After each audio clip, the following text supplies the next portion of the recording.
So now we are going to solve the exercise of chapter number 7, control and coordination. The first question is, what is the difference between reflex action and walking? What is the difference between reflex action and walking? Reflex action और walking में क्या अंतर है? Walking में आप सोच के चलते हैं, कब चलना है, कितना चलना है, कितनी स्पीड से चलना है, कब रुकना है, मतलब it is voluntary action controlled by brain, जबकि रिफ्लेक्स में कंट्रोल्ड बाय स्पाइनल कॉर्ड. ठीक है, ये वॉलंटरी एक्शन नहीं होता बल्कि स्पाइनल कॉर्ड के द्वारा कंट्रोल किया जाता है. The answer is a reflex action is a voluntary action which is a rapid and automatic response to stimuli, while walking is voluntary action which require our thinking and our control. Is it clear? आज सारे exercise printed पहुंच जाएगी आपके पास Telegram पे. Second question, what happens at the synapse between two neurons? पहले तो बताओ न्यूरॉन क्या होता है. What is neuron? कोई भी, व्हाट इज न्यूरॉन? सबसे छोटी यूनिट किसकी? हमारे नर्वस सिस्टम की. ठीक है, जिससे कि इलेक्ट्रिक इंपल्स ट्रेवल कर सकती है. तो जो न्यूरॉन है उसके बारे में पूछ रहा है कि दो न्यूरॉन्स के बीच में जो गैप होता है, it is known as synapse. वहां क्या होता है? What happens at the synapse between two neuron? मैंने आपसे बोला था कि यहां पर आपकी इंपल्स केमिकली मैप होती है और अगले न्यूरॉन तक जाती है. मतलब साइनेप एक न्यूरॉन के मैसेज को दूसरे न्यूरॉन तक पहुंचाता है. The answer is a synapse is a gate between two neurons. At synapse, the electrical signal converted into chemical. Electrical signal converted into that can easily cross over the gap and pass on to the next neuron, where it again converted into electrical signal. एक neuron में electrical signal है, neuron की ending पर वो chemically map होगी, chemical signal बनेगी, वो फिर गैप को क्रॉस करेगी, अगले न्यूरॉन में इंटर होने से वापस इलेक्ट्रिकल सिग्नल बन जाएगी. What is synapse? Synapse is a gap between two neurons. Question number third, which part of the brain maintain posture and equilibrium of the body? हमारी बॉडी के पोस्चर और balance के लिए कौन रिस्पॉन्सिबल है? Brain पढ़ा था ना.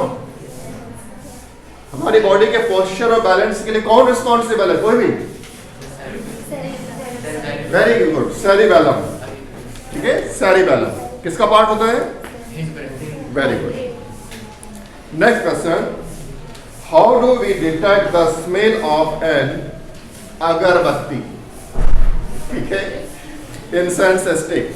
हमें एक कोने में हमने रूम में अगरबत्ती जलाई तो उसकी खुशबू दूसरे कोने तक आने लगती है. How it is possible? कोई भी एक्सप्लेन करो. हमने एक कोने में अगरबत्ती जलाई तो दूसरे कोने में खुशबू आने लगती है. देखें, इंसेंस स्टिक को, अगरबत्ती को आपने एक कोने में जलाया, उससे मॉलिक्यूल्स निकले. एयर के मॉलिक्यूल्स रैंडमली ट्रेवल कर रहे हैं, भाग रहे हैं, एयर इधर से उधर भाग रही है. उसने उस मॉलिक्यूल को हिट किया जो स्मेल वाला, खुशबू वाला था, अरोमा मॉलिक्यूल को हिट किया, वो उधर भागा, फिर उसने हिट किया, ऐसे धक्के खाते खाते वो दूसरे कोने तक पहुंच गया. दूसरे कोने में कोई और बैठा था, वो जो बैठा था उसके पास एक सही सलामत नोज थी. ठीक है, उसमें एक रिसेप्टर था. कौन सा रिसेप्टर? नोज में कौन सा रिसेप्टर? ऑल्फैक्टरी रिसेप्टर, जो खुशबू लेता है. वो उसने रिसेप्ट किया, उसके बाद सेंसरी नॉज से वो चले जाएगा ब्रेन तक. ब्रेन को पता है या नहीं पता है उस खुशबू के बारे में? क्योंकि जब आप पहली बार किसी चीज की खुशबू लेते हैं तो वो आपके ब्रेन में स्टोर हो जाती है, उसका डाटा स्टोर हो जाता है. इसलिए जब आपको रोज की खुशबू आती है बोलते हैं आप रोज की खुशबू आ रही है. जब पराठे की खुशबू आती है तो पहचान जाते हैं. आप पराठे की खुशबू को रोज की खुशबू नहीं बोलते, क्योंकि आपके ब्रेन में सारी स्मेल्स स्टोर है. तो जो अगरबत्ती जली थी उसकी खुशबू पहुंची, ब्रेन तक पहुंची, और ब्रेन ने एनालिसिस किया कि उसने महसूस किया कि पर्टिकुलर इंसेंस स्टिक जली. उसका फ्लेवर भी कुछ हो सकता है, मोगरा, कीड़ा, गुलाब. समझ में आ रहा है? The answer is when the smell of an incense stick reaches to our nose, then the olfactory receptor present in our nose detect and it send this information to forebrain in the form of electrical signal.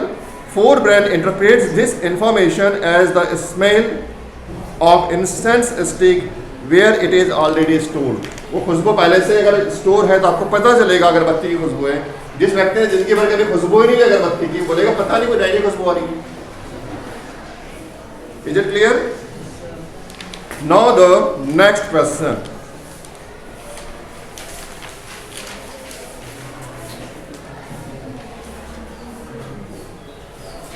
what is next question? What is the role of brain in reflex action? Reflex action में brain का क्या role है? कोई भी। Reflex action में brain का क्या role है? कोई भी।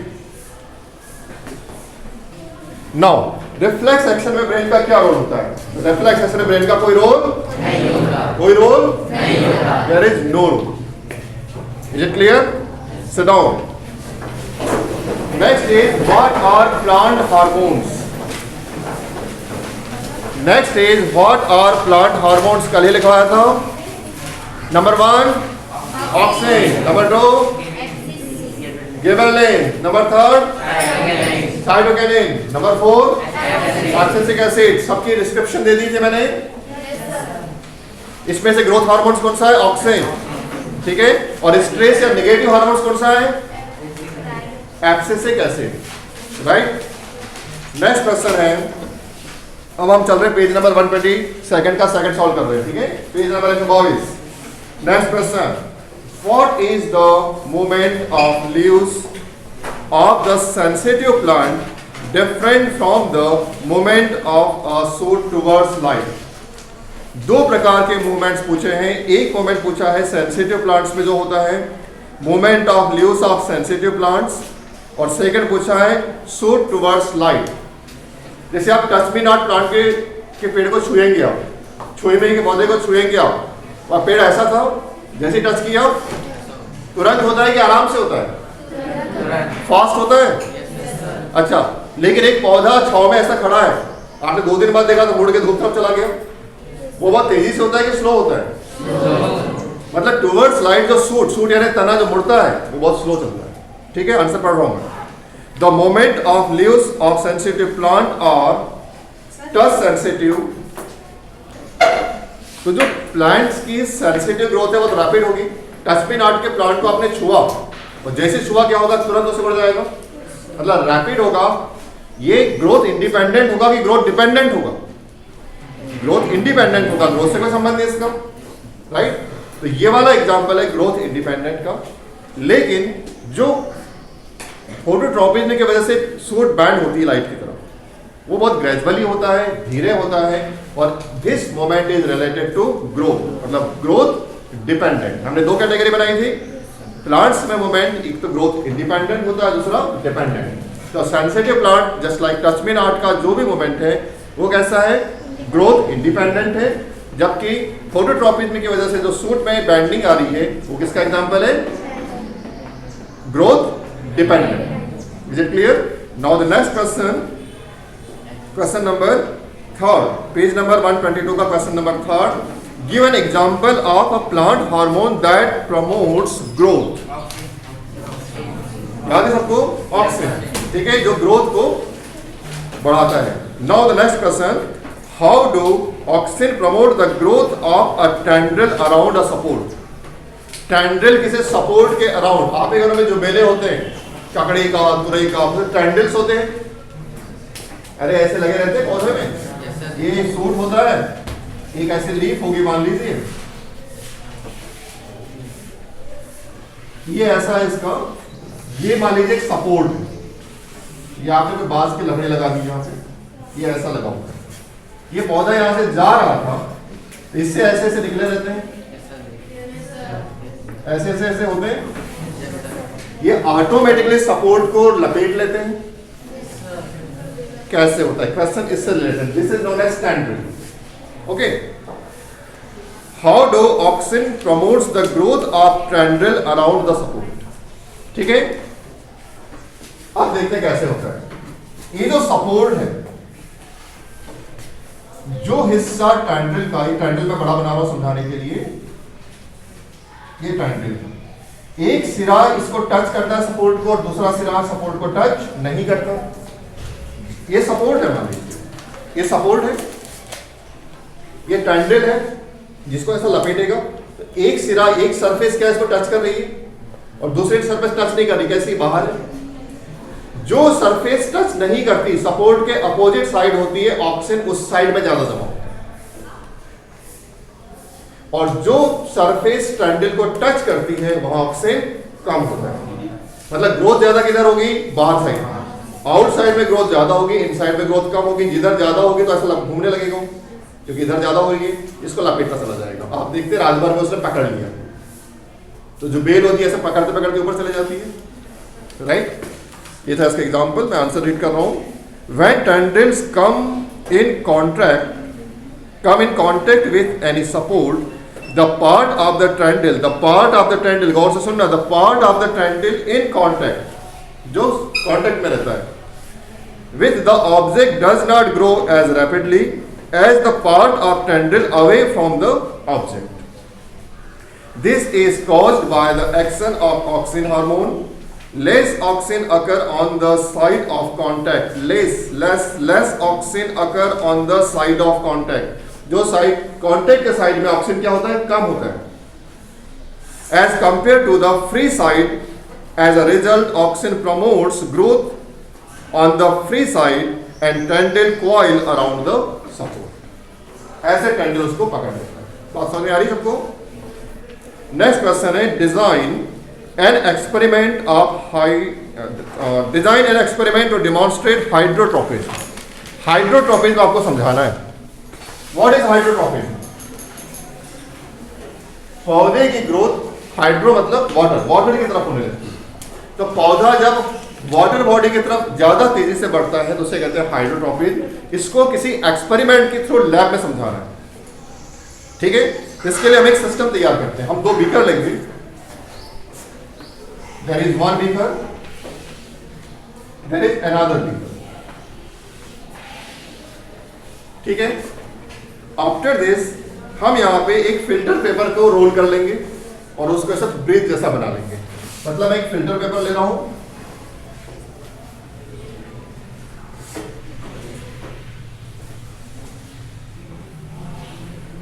ये रोल किया हुआ फिल्टर पेपर है, बहुत मुश्किल तो नहीं है। दो बीकर है और दोनों के बीच में एक पुल बना दिया, किसका, फिल्टर पेपर के रोल का। आफ्टर दिस मैं एक बीकर में वाटर डाल देता हूं, इधर पानी आ गया, इस बीकर को मैं एम्प्टी रखता हूं। मतलब यहां पे क्या होगा, वाटर, और इसे मैं क्या रखूंगा,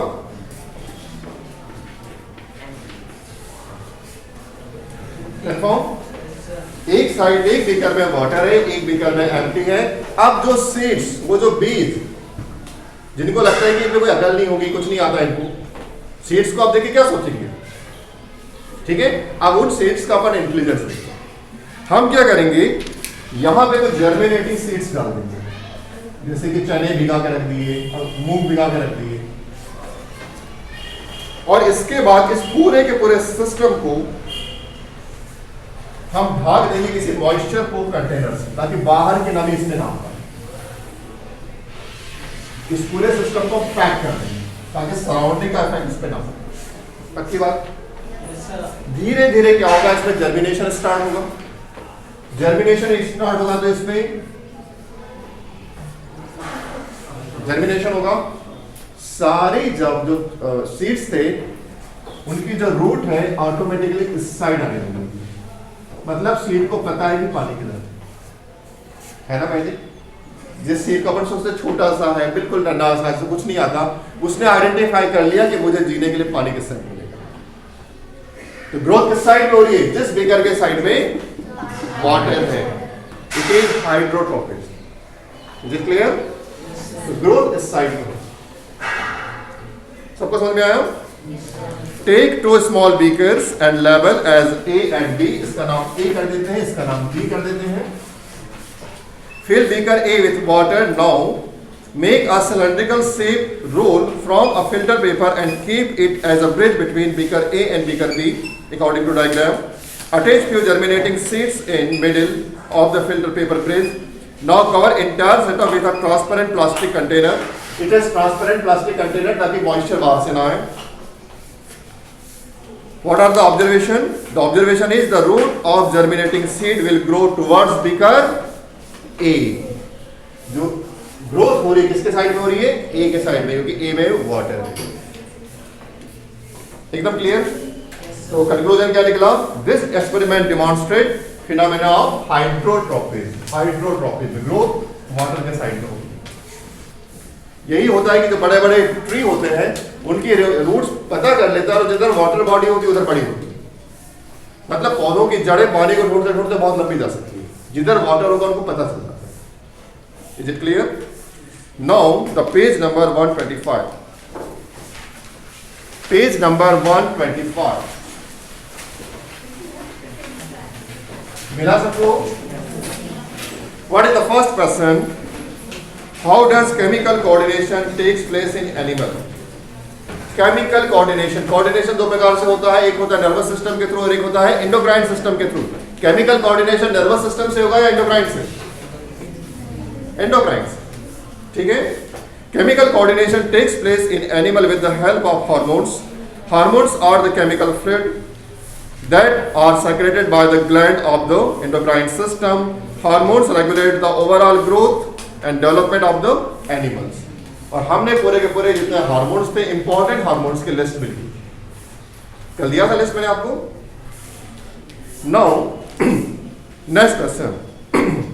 why is the use of iodised salt advisable? खाने में आयोडीन नमक की सलाह क्यों दी जाती है? कोई भी? आयोडीन क्यों जरूरी है? थायरॉक्सिन हार्मोन्स के लिए. ठीक है. Thyroid gland thyroxine hormones release करेगा. अगर आयोडीन की कमी होगी तो थायराइड ग्लैंड का साइज बड़ा होने लगेगा. इस डिसीज को गॉइटर बोला जाएगा.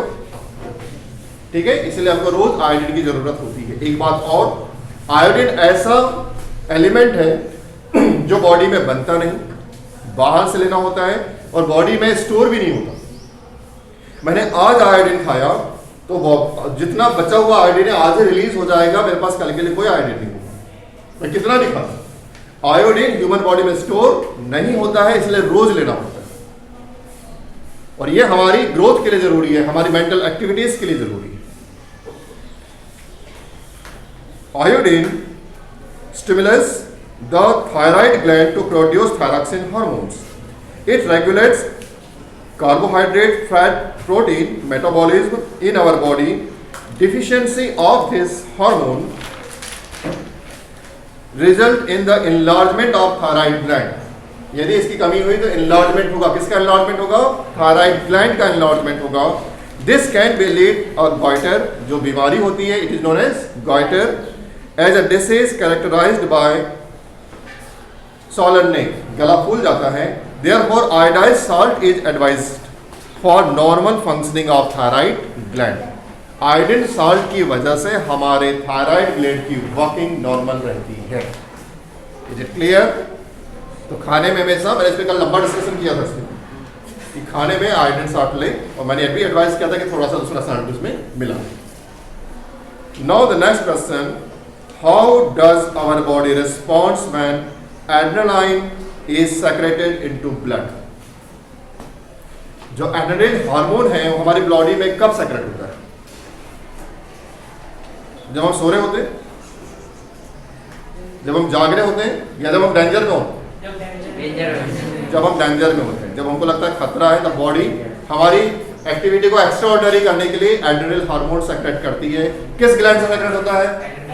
एड्रेनल ग्लैंड से. कहाँ से सेक्रेट होता है? किडनी में. किडनी कितनी होती है? अच्छा, 2 होती है. तो 2 किडनी होती है. दोनों किडनी के ऊपर में टॉप पर एड्रेनल ग्लैंड्स होते हैं, जिससे एड्रेनल हार्मोन सेक्रेट होता है. चूंकि ये डक्टलेस ग्लैंड्स होते हैं, डायरेक्टली ब्लड में जाता है.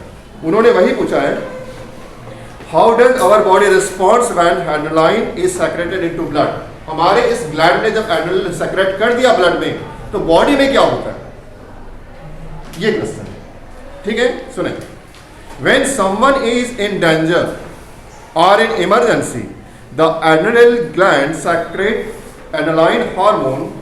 It is secreted directly into blood and it is transported to different parts of body. It speeds up the heartbeat, hence supplies more oxygen to muscles. This results in increasing breathing rate and blood pressure, which enable them to fight with such urgent situation. क्या करेगा? Heart beat बढ़ाएगा, खून तेजी से दौड़ेगा, सांसें तेज चलेगी, ज़्यादा oxygen body में पहुंचेगी, तो तेजी से सेलुलर रेस्पिरेशन होगा, तो ज़्यादा एनर्जी बनेगी। जब ज़्यादा एनर्जी होगी तो हम ज़्यादा फाइट करने में कैपेबल हो जाएंगे, इमरजेंसी या डेंजर को हम ऐसे फेस कर सकते हैं। कंफर्म याद है? नेक्स्ट क्वेश्चन है, why are some patients of diabetes treated by giving injection of insulin? Diabetes के पेशेंट को इंजेक्शन कौन सा? इंसुलिन का क्यों लगाया जाता है? क्योंकि इंसुलिन से शुगर लेवल कम हो गया। Diabetes is caused due to less or no secretion of hormone insulin by pancreas. In such a person, blood sugar level is high. Insulin converts extra sugar present in blood into glycogen. Thus, patients suffering from diabetes are given insulin injection to control their blood sugar level. एकदम crystal clear है सबको? यहाँ तक सबको समझ में आया हो? तो आज मैंने आपको बुक के अंदर के क्वेश्चंस कराए हैं। नेक्स्ट क्लास में हम एक्सरसाइज सॉल्व करेंगे, ठीक है? कल की क्लास हमारी एक्सरसाइज के लिए होगी। तब तक के लिए थैंक यू।